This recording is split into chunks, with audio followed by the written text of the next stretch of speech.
cardio, o áudio não é dos melhores, mas eu vou fazer esse vídeo para explicar o ciclo menstrual, porque eu particularmente fui aprender isso agora.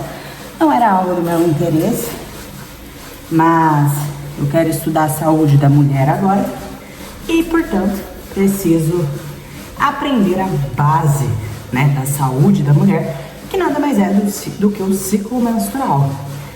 E, basicamente, o que diferencia a mulher dos homens, o metabolismo da mulher e dos homens, é uma questão hormonal, né? E, cara, é muito curioso, porque, como o próprio nome diz, ciclo menstrual, a endocrinologia feminina, ela é cíclica, não linear.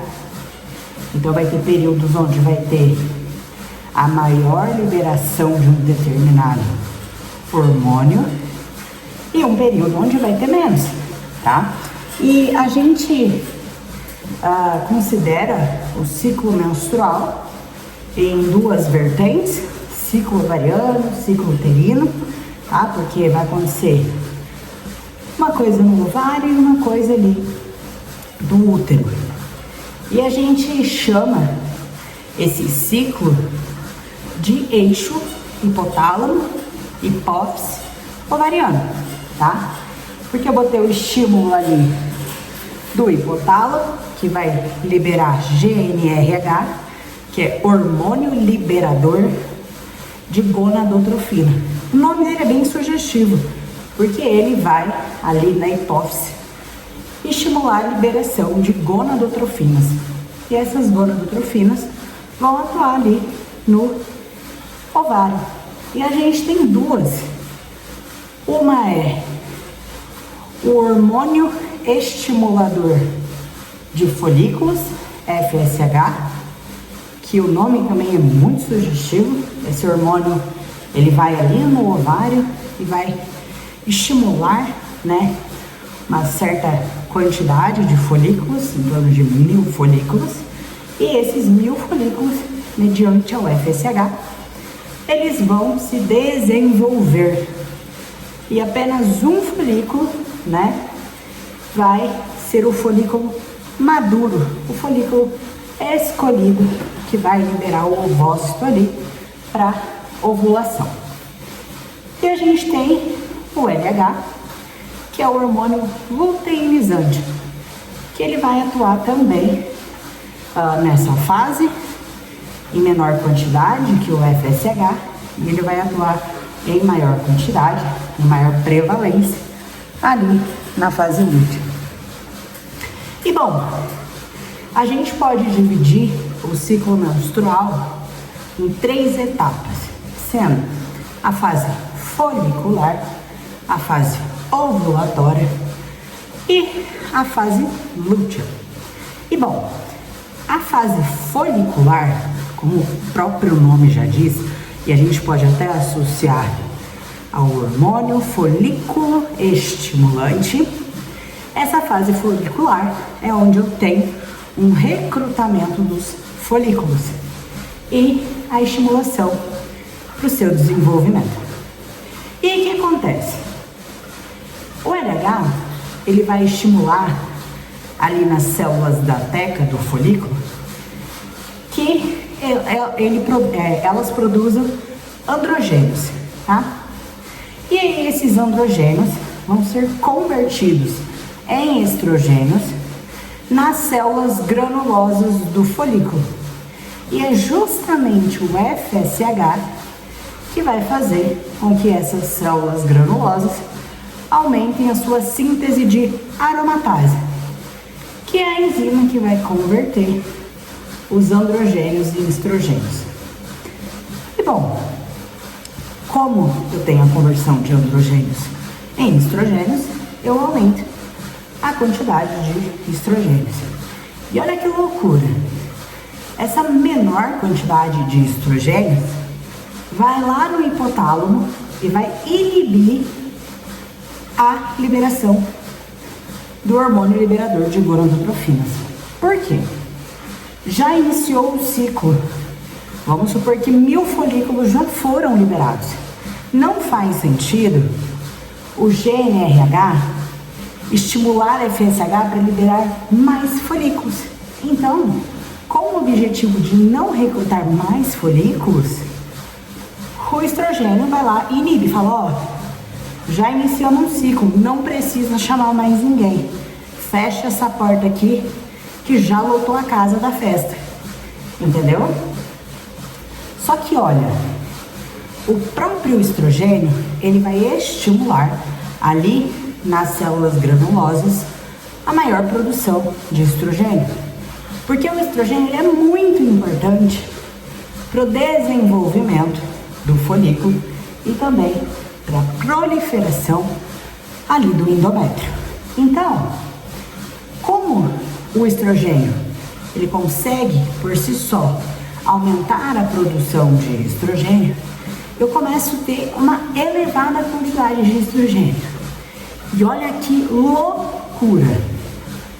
Esse estrogênio agora, nessa fase final da fase folicular, ele vai lá no hipotálamo e vai falar, cara, libera aí o hormônio liberador de gonadotrofinas, porque agora a gente precisa aumentar a produção de andrógenos.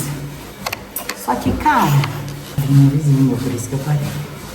Só que, cara, eu não posso ter o folículo estimulante ativado, porque eu não quero estimular mais folículos. E aí o que acontece? Assim como ali nas células granulosas eu tenho a produção de estrogênios, eu também vou ter uma produção de uma substância chamada inibinas. O nome é muito sugestivo, né?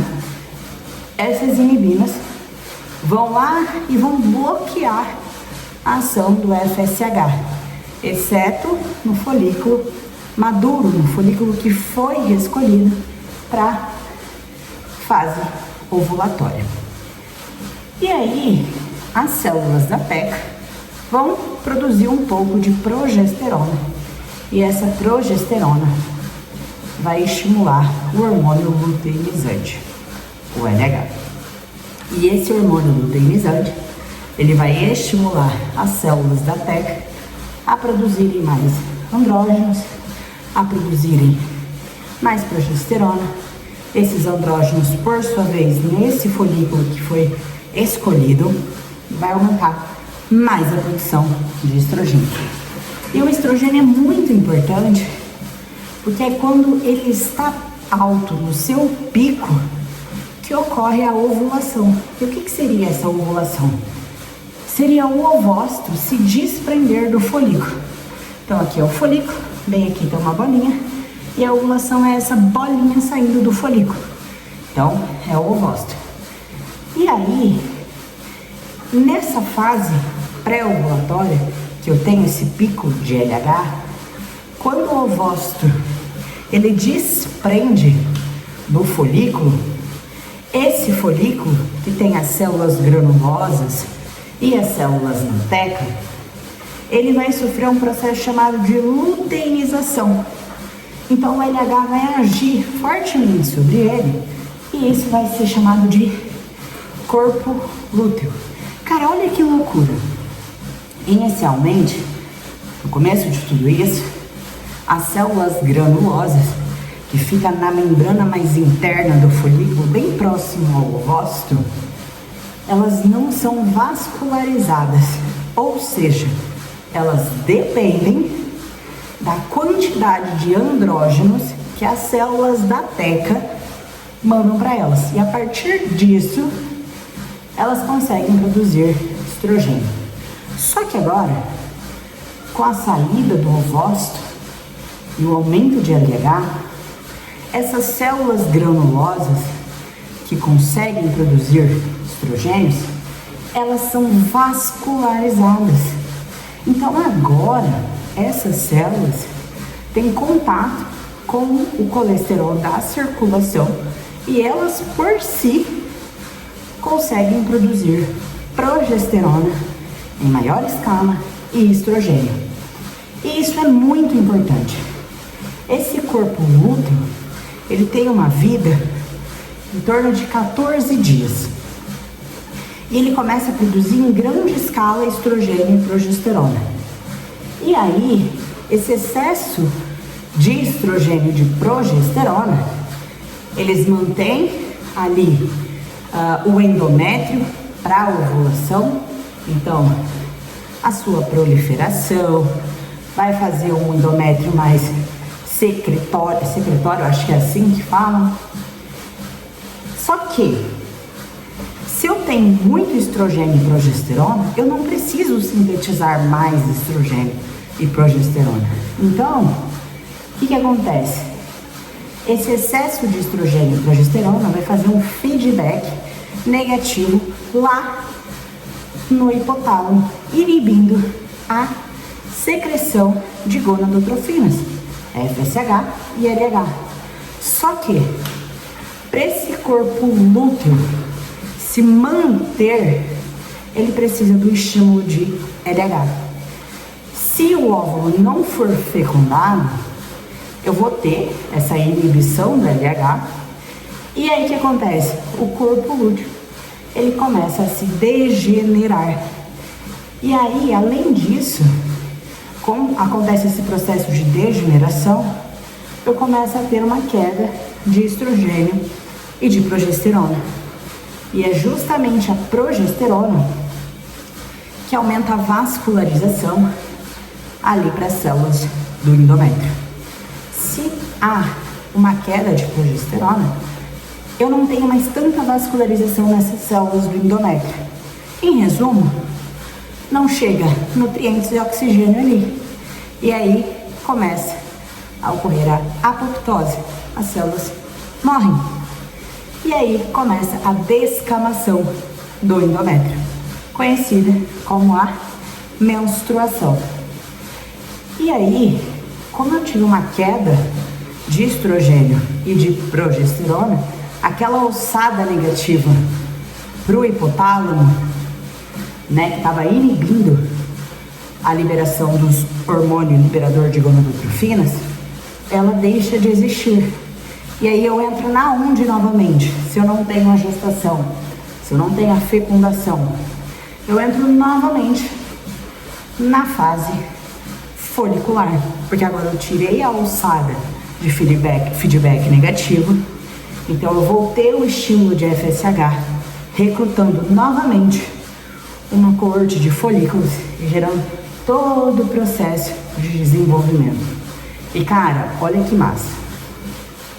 Quando ali eu selecionei, eu não, né? O meu corpo selecionou um determinado folículo, que esse folículo foi suficientemente desenvolvido para ir para a fase pré-ovulatória, o que acontece? Nos demais folículos que estavam ali se desenvolvendo, eles vão ter a inibina, né? E a inibina ela vai meio que bloquear os receptores de FSH. E é o FSH que vai estimular a aromatização.